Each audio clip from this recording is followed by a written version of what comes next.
You're going to be gaming for several hours on end, and I don't want your butt cheeks to go numb. All right, man, I care about your ass. And that's not something many dudes have probably said to you before, but I do care.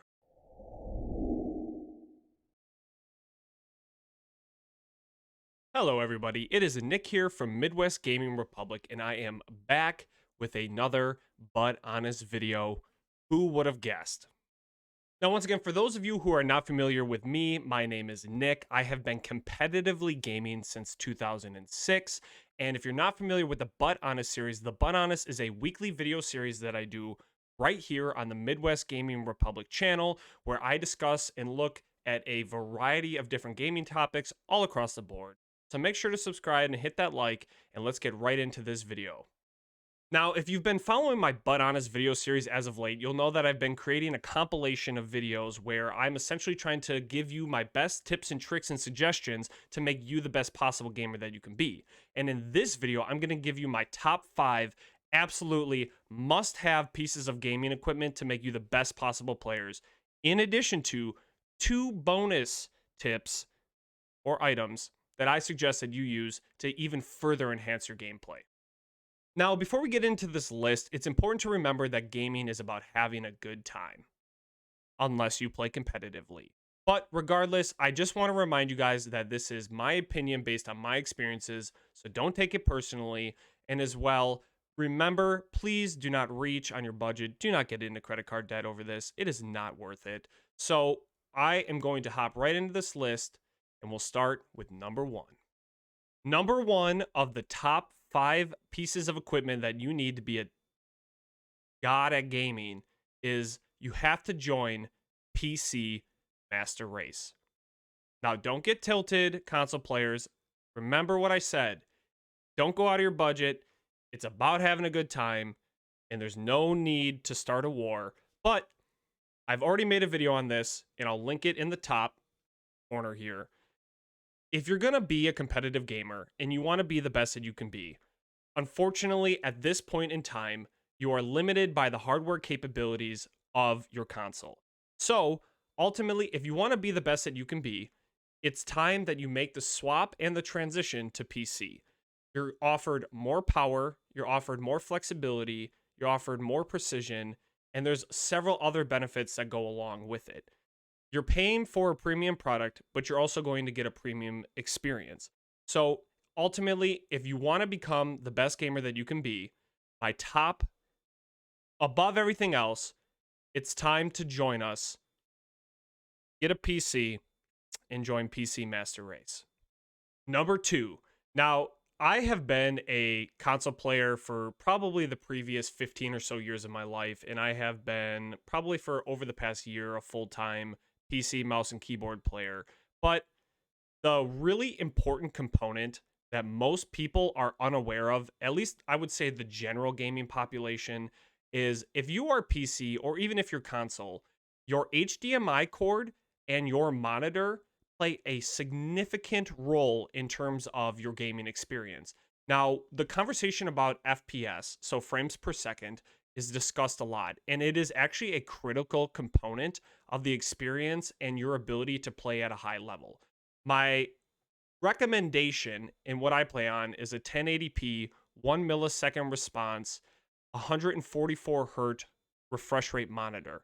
Now, I know that I just said a few words and some of you may not be familiar with, but the biggest component and things to take away from what I'm just saying is that you are severely limiting yourself in terms of your gaming experience and your ability to play at a top level if you do not have a monitor or a good, I guess a TV or however you want to, it's just semantics essentially, is you are severely limiting yourself in terms of what your capabilities are. And you should be shooting, and I believe the new next gen consoles are capped at 120 refresh rate.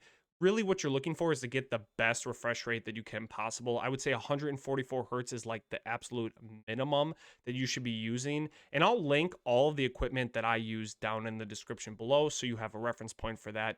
But especially if you're using something like a PC, what you're going to be looking to use is a DisplayPort cable, and that is actually what's going to allow you to increase your amount of frames. And essentially what a frame rate is that it just is the speed at which your pixels refresh on your monitor and your ability to essentially have a more smooth, fluid experience. And I'm not really looking to get into explain what FPS means, but just know for certain that you're essentially, if you're looking to get the most premium competitive experience that you can get, you're looking for the lowest millisecond response time monitor with a good refresh rate, which is about 144 hertz minimum. The higher the refresh rate, usually the better. And there is an argument about what is a refresh rate threshold in terms of like, does it make a difference to the eye? But just know that the higher your refresh rate, the more premium and the better experience you're going to have, and the better you're going to be able to play. So you're going to have a higher ceiling. Gaming item number 3. Now, according to some of my random teammates, I don't think that they're aware of this thing, that it exists, and also the talking part of it.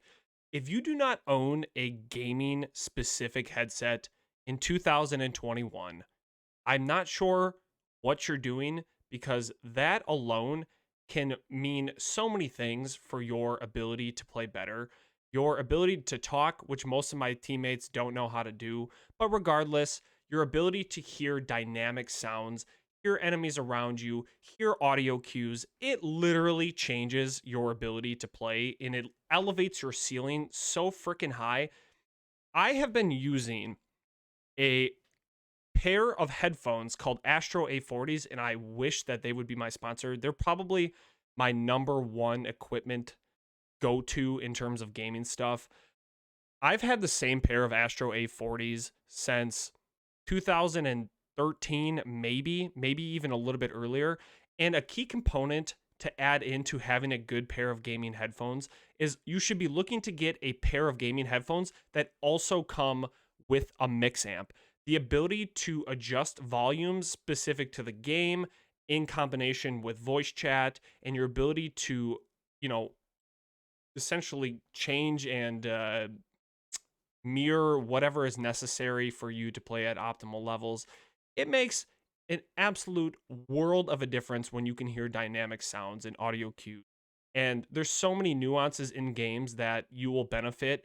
So if you don't have a pair of gaming headphones, what are you doing with your life, man?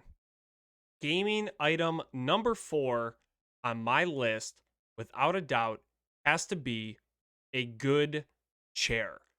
Now, it doesn't have to be the top of the line Secret Labs Titan Omega Special Sewn 3000.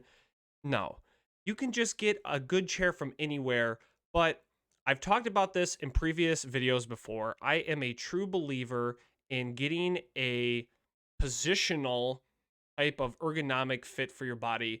And when you're sitting back, when you're leaning back, I don't think that your ability to play at your highest level is truly capable.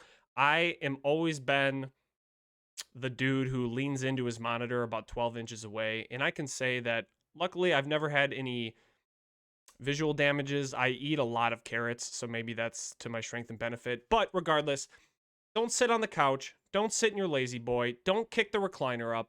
Get a good, soft, comfortable, maybe ergonomic gaming chair.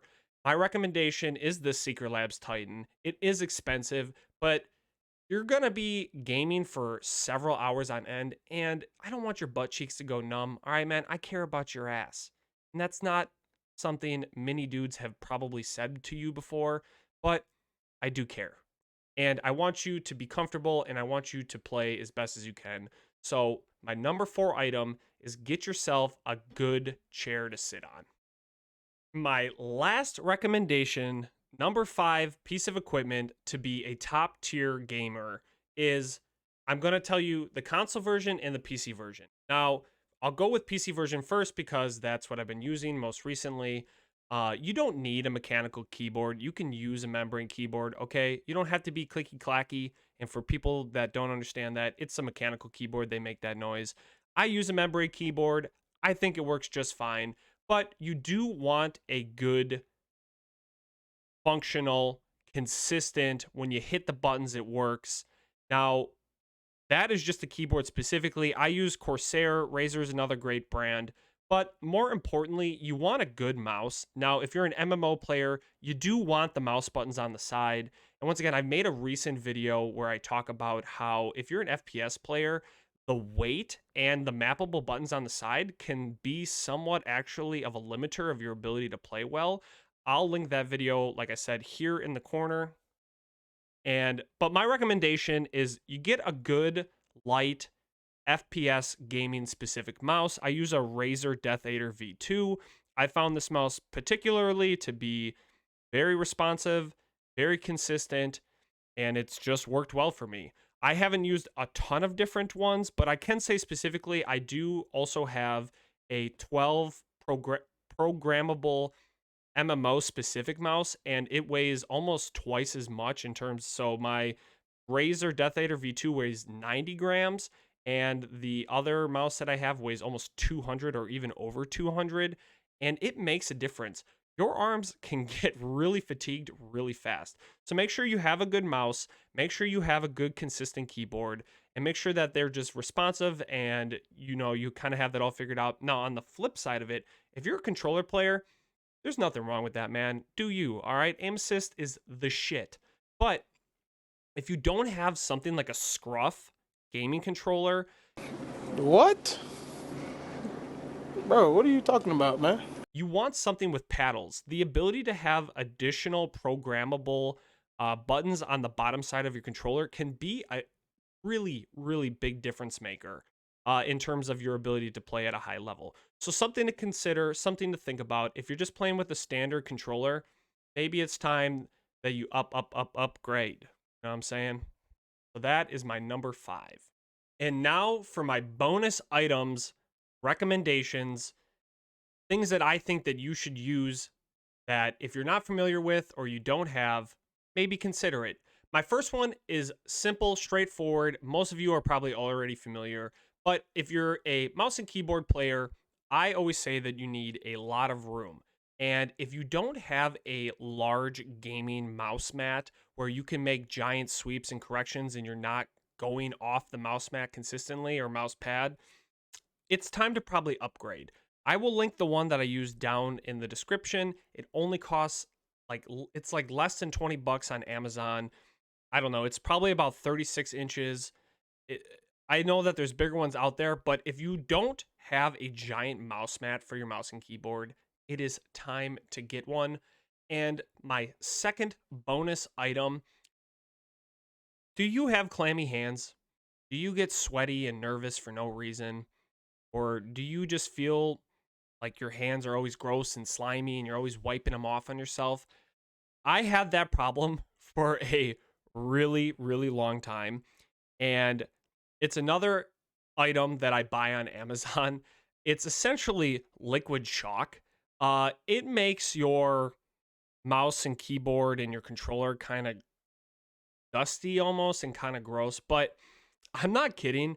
The amount of times that I feel like I've lost team fights, I've lost, countless, encounters and so on and so forth because of my clammy hands and my fingers slipping and yada yada. I feel like I needed to address this issue. So if you do have this issue, this is kind of something that I've found to be the only person and do it exclusively, but I have it right here. It is the Dry Hands, the ultimate gripping solution, so effective that it even repels rain and perspiration. I don't know about that last part, but it definitely tries to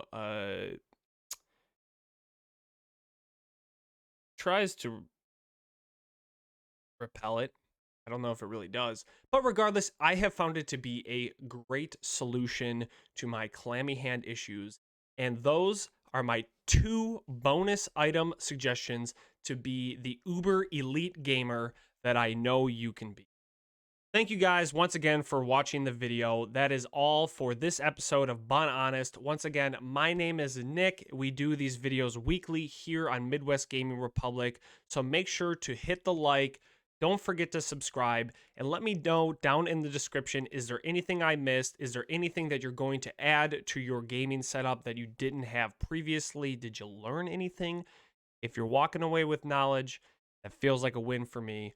Now, I try to stream FPS games almost daily on my Twitch and Facebook Gaming, all under Midwest Gaming Republic. All of my socials will be down below. And don't forget to join my Discord if you're not a part of that.